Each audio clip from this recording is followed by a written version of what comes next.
राधे राधे मित्रों। आज हम अपने खेत में हैं। ये देखो फूलों का बाग है, ये खेत है हमारे।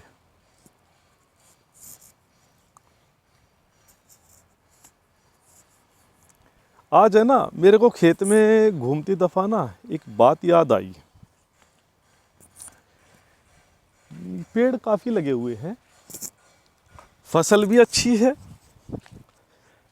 हमने इस क्यारी में ना वहाँ पे मेथी बोई थी। ये मेथी है, ये धनिया है, ये पालक है, वो मूली उधर वो आगे। बात ये नहीं है, मैं ये आपको दिखा क्यों रहा हूँ कि इधर पालक है, धनिया है, मेथी है, आलू है। खाने के लिए हमने कुछ सब्जियाँ उगाई हैं, पर एक ही खेत में अलग अलग फसलें।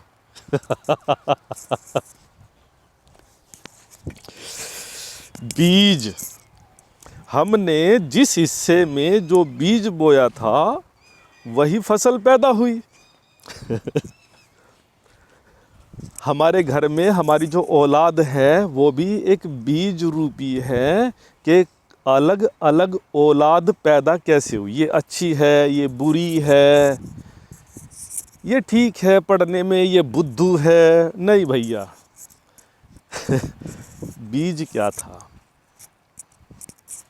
फर्क होता है बीज का।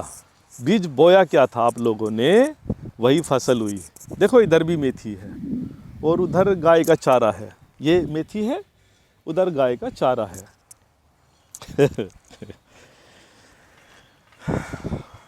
कुछ समझदार समझ जाएंगे, नहीं समझोगे थोड़ा सा आगे समझाता हूँ। जो बीज आपने बोया है वही पुत्र रूप में आपके घर आया है, पत्नी रूप में आपके घर आए हैं। माँ बाप, पति पत्नी, भाई बहन, पुत्र, रिश्तेदार सब ऐसे ही मिलते हैं जैसे जैसे मेरे कर्म होंगे। मेरे कर्मों के अनुसार ही मुझे रिश्तेदार मिलेंगे। समझ रहे हो? और रिश्तेदार वही मिलेंगे जैसा मेरा भाग्य या जैसा मैंने जिसके साथ किया होगा। ठीक है ना? हम सोचते हैं औलाद के लिए कुछ करने के लिए, माँ बाप के लिए कुछ करने के लिए, पति पत्नी के लिए कुछ करने के लिए। इंसान कुछ नहीं कर सकता, कुछ भी नहीं कर सकता। एक छोटी सी कहानी सुनाता हूँ, गौर करके सुनना। जीवन बदल जाए तो बड़ी अच्छी बात है, ना बदले तो आपका भाग्य है। गौर करना आज की कहानी पर। बच्चे का जब जन्म होता है ना, आदमी बहुत कुछ सोचता है। बच्चा होगा, ये होगा, वो करूँगा, घर बनाऊँगा। भैया, जो प्रकृति करती है ना, वो संसार में कोई नहीं कर सकता। जन्म लेने से पहले ही उसके भोजन की व्यवस्था हो जाती है। माता के स्तनों में दूध आ जाता है। माँ बाप, भाई बहन सब पहले से ही रिश्ते तय हो जाते हैं कि ये आपकी देख रेख के लिए हैं। दुश्मन भी पहले ही तैयार हो जाते हैं कि आपको ऐसे रिश्तेदार, ऐसे दोस्त मिलेंगे जो दुश्मनों की परख करवाएंगे। आपकी पढ़ाई की व्यवस्था पहले हो जाती है कि कौन टीचर आपको पढ़ाएगा, वो टीचर पहले से भेजा हुआ है। भोजन की व्यवस्था, सूर्य देवता, चंद्रमा देवता, जल, पृथ्वी, भोजन की व्यवस्था पहले से है, आपके जन्म से पहले से। दूसरों का हड़पना छोड़ दीजिए। व्यवस्था जब बिगड़ती है ना तो बहुत कुछ हो जाता है। आदमी की उड़ान ऊंची है पर उड़ नहीं सकता। क्यों नहीं उड़ सकता? क्यों पता है? एक गाड़ी जा रही थी, गाड़ी, उस गाड़ी से एक अनाज की बोरी गिर गई रोड पर। तो बोरी गिरने के बाद वहाँ कुछ पक्षी आए। चिड़िया आई, उसने जितना पेट में आया उसकी चोंच भरी, वो लेकर चली गई। कौवे आए, कबूतर आए, जो पक्षी खाने वाले थे वो सब आए, खाए और चले गए। वहाँ एक आदमी आ गया। क्या हुआ होगा सबको पता है। वो आदमी आया, उसने सभी पक्षियों को हटाया और सारा अनाज इकट्ठा कर और अपने कंधे पर धरा और घर चला गया। अपने भोजन की व्यवस्था के लिए, आने वाले समय के लिए। भैया भोजन की व्यवस्था पहले ही है, बोझ कंधों पे धर के मत चलो। हमने जिम्मेवारियों के बोझ इतने उठा लिए है ना, इतने उठा लिए, उड़ तो हम भी सकते हैं, पर हमारे कंधों पर इतना बोझ है कि हम उस बोझ से निजात नहीं पाते हैं। फंसे रहते हैं दुनियादारी के चक्करों में, ये मेरा, वो मेरा, ये मेरा, ये ज़मीन मेरी। ये ज़मीन है ना हमारे परदादा की थी, फिर उनके पुत्र को मिली, हमारे दादा को मिली, फिर ये हमारे पिताजी को मिली, अब मेरे पास है, कल मेरे पुत्र के पास होगी। ज़मीन किसकी है? मेरी। ये ज़मीन मेरी है, वो घर मेरा है, वो प्लाट मेरा है, वो खेत मेरा है। भैया कुछ नहीं है, ये कपड़े भी नहीं है, कपड़े भी नहीं है। किरदार निभाने के लिए आए हो, किरदार निभाओ और चुपचाप चले जाओ। ये ना मेरे दादा के साथ गई, ना मेरे परदादा के साथ गई, ना उनके पिताजी के साथ गई, ना मेरे पिताजी के साथ गई। ये ज़मीन यहीं है, मैं रह गई। ये इंसान को मैं लेके मर जाती है। मेरा मेरा मेरा मेरा। भैया मेरे ही दाग लगाते हैं, चिता में अग्नि मेरा ही पुत्र देगा। समझ रहे हो ना, कपड़े भी उतार लेते हैं।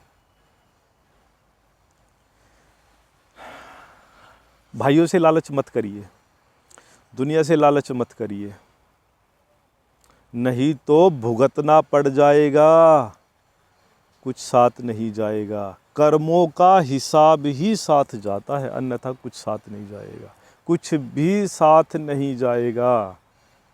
ये ज़मीन मेरी नहीं है, ना मेरे पुत्रों की है, ना मेरे बाप की थी।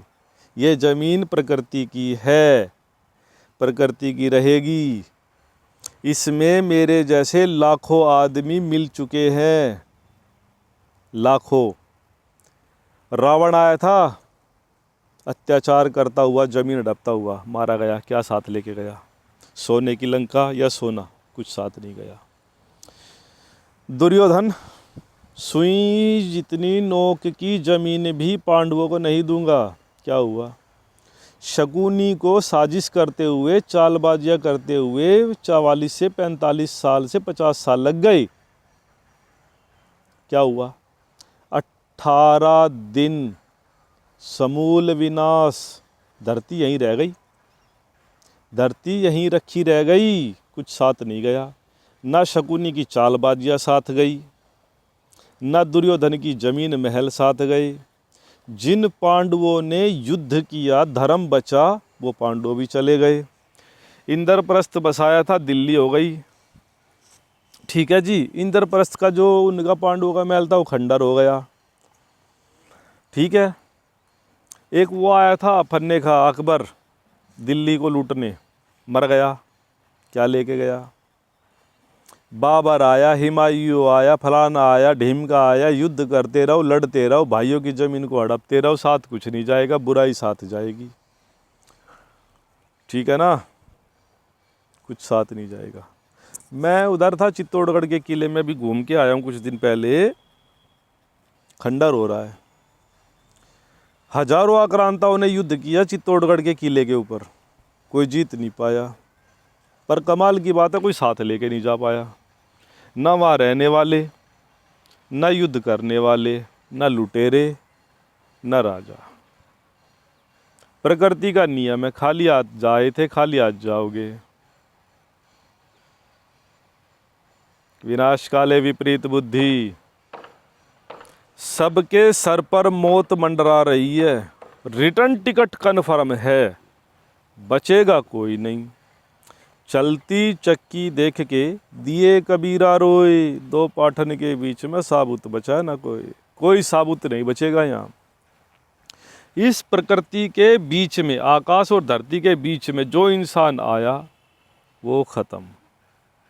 कितना ही धन लूट लो, कितने ही ब्रांडेड कपड़े पहन लो, ये ब्रांड वो ब्रांड, इसके जूते उसके जूते, लाख का 2 लाख का जूता, 10 लाख का फ़ोन है, ये है वो है, गाड़ी कितनी बढ़िया है, कितनी महंगी गाड़ियाँ हैं, कुछ साथ नहीं जाएगा भैया। ये कपड़े उतार लिए जाते हैं मरती दफ़ा, और सबको पता कफन में जेब नहीं होती। किसके लिए मर रहे हो, किसके लिए बुराई असर ले रहे हो, किसके लिए? बच्चों के लिए। जो बच्चे अनाथ हैं ना, पढ़े हैं, वो भी पल जाते हैं, ठीक है ना। मैंने पहले भी आप लोगों को समझाया था, साथ कुछ नहीं जाएगा, हमारे कर्म साथ जाएंगे, और उन कर्मों का हिसाब साथ जाएगा। वहाँ हिसाब पूछा जाएगा क्या किया और क्या नहीं किया है। और जब हिसाब लेगा ना, जब सब कुछ धरा रह जाएगा मित्रों, सब कुछ धरा रह जाएगा। सोच से परे है बुद्धि, परंतु उसकी सबका हिसाब रखती है। समझ रहे हो ना। खेत में आया था, सोचा कुछ कहानी आप लोगों को सुनाऊं। कुछ सुना? शर्म करो, शर्म, भाइयों का हक लूटते हो। शर्म करो, दुनिया का हक लूटते हो। शर्म करो, साथ तो कुछ नहीं जाएगा। कफन में जेब ना पहले किसी की थी, ना आपकी है, ना मेरी है, कुछ नहीं जाएगा। सिर्फ अंतिम समय में 4 व्यक्ति वो होंगे, क्या अच्छा था क्या बुरा है, वहीं चिता पर बैठ के हिसाब हो जाएगा। सबका हिसाब वहीं हो जाएगा। ये पेड़ है, देखो कितने सुंदर फूल आए उसमें, देखो देखो इधर, ये फूलों से भरा हुआ है, ये देखो भरा हुआ है ना। जब ये फूल ख़त्म हो जाएंगे ना, इसको उखाड़ कर फेंक दिया जाएगा, जब इसकी ज़रूरत नहीं होगी। जब तक ये फूल दे रहा है, जब तक ये खेत में है, जब ये फूल देना बंद कर देगा, इसको उखाड़ कर खेत के बाहर फेंक दिया जाए। जब तक आपकी ज़रूरत है आपकी, तो आपकी कदर है, अन्यथा घुटने तो सबके जवाब दे जाएंगे दोस्तों। साथ कुछ नहीं जाएगा। कर्म प्रधान है, वो यमराज सबका हिसाब लेगा, सबकी चमड़ी उधेड़ी जाएगी। मेरी बात ही नोट कर लेना। हड़प लो, किसका हड़पोगे? ब्रांडेड कपड़े लाओ, कफन भी ब्रांडेड मंगा लेना, समझ गए। शर्म करो, यमराज के दूत तैयार खड़े हैं। खेत में आया, सोचा एक कहानी सुना दूं। चलो, कहानी का कैसा प्रभाव है आप लोग कमेंट में बताना, कौन अच्छा है कौन बुरा है, ठीक है ना। मैंने अपनी कहानी आप लोगों को सुना दी है, बाकी आप कुछ सुना दीजिए। अगर आपके पास कोई हिसाब हो तो आप बता दीजिए। दोस्तों, किसी का लेके मत खाना यार, किसी का हक मत मारना, बच्चे बर्बाद हो जाएंगे, कुल खानदान बर्बाद हो जाएगा। किसी की ज़मीन खाओगे ना, ज़मीन मट्टी में मिला देगी पूरे कुल खानदान को। ज़मीन हड़पने वालों का, बिल्कुल गरुड़ पुराण में लिखित है, समूल वंश का नाश हो जाएगा, समूल वंश का। किसी की ज़मीन मत हड़पना बस। किसी पे इतना अत्याचार मत करना कि पंचो तत्व, प्रकृति के 5 तत्व आपके पीछे पड़ जाए आपको मारने के लिए, बर्बाद कर देंगे जीवन को। आप सोचते होंगे ना, मेरा बेटा, मुझे नहीं पता मेरे परदादा कौन थे, दादा का पता है। किसी को भी, जितने वीडियो मेरी सुन रहे हो, जितने व्यक्ति सुन रहे हो, क्या किसी को अपनी 7वीं पीढ़ी के पूर्वज का नाम पता है? कर क्या लोगे? अपने तक सीमित हो, अपने बाप तक सीमित हो, अपने दादा तक सीमित हो कि मेरे दादा थे, मेरे पिता थे। भैया 5वीं 7वीं पीढ़ी में कोई ससुरा याद नहीं रखेगा, कोई भी। किसी को पता है वेद किसने लिखे थे, किसी को पता है ये पुराण किसने लिखे थे? अरे वे सब मर गए यार, चक्रों में पत पड़ो, वही आपको याद रखेगा। एक जन्म ये आपको याद रखेंगे, एक पीढ़ी वाले आपके पुत्र तक, आपके पोते याद रख लेंगे, बस छुट्टी। पुत्र या पोते, हमें अपने परदादा से क्या मतलब पता ही नहीं है, कौन थे, क्या करते थे, क्या नहीं करते थे, उन्होंने क्या कमाया, क्या नहीं कमाया, क्या कर लूँगा करके। हिसाब सिर्फ मेरे कर्मों का होगा। अपने बच्चों को वही संस्कार दीजिए जो उनके भाग्य के लिए अच्छे हों। वो संस्कार मत देना जो आपके समूल वंश का नाश कर दे, दुर्योधन की तरह, रावण की तरह, खिलजी की तरह, औरंगजेब की तरह। पूरी दुनिया पे राज किया, समूल वंश का नाश हो गया, कोई नहीं है। और जो होंगे भी ना एक आधे, तो झूठे बर्तन मांजते हैं, चाय बेचते हैं, रेहड़ी चलाते हैं, कई बार सुना हमने। वे राजपाट धरे रह जाएंगे, ब्रांडेड कपड़ा धरा रह जाएगा, सोना चांदी धरा रह जाएगा, साथ कुछ नहीं जाएगा। मैं तो खेत में आया था कि खेत मेरा है, ऐसी तैसी, किसी का कुछ नहीं है। जय सीताराम। अगर आज की कहानी अच्छी लगी हो तो संभल जाना, प्रकृति तांडव मचाने वाली है। 2 साल है सबके पास, मरेंगे सब। जय सीताराम।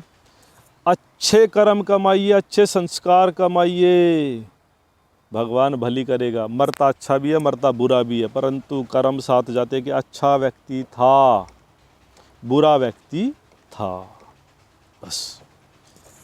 जय सिया राम।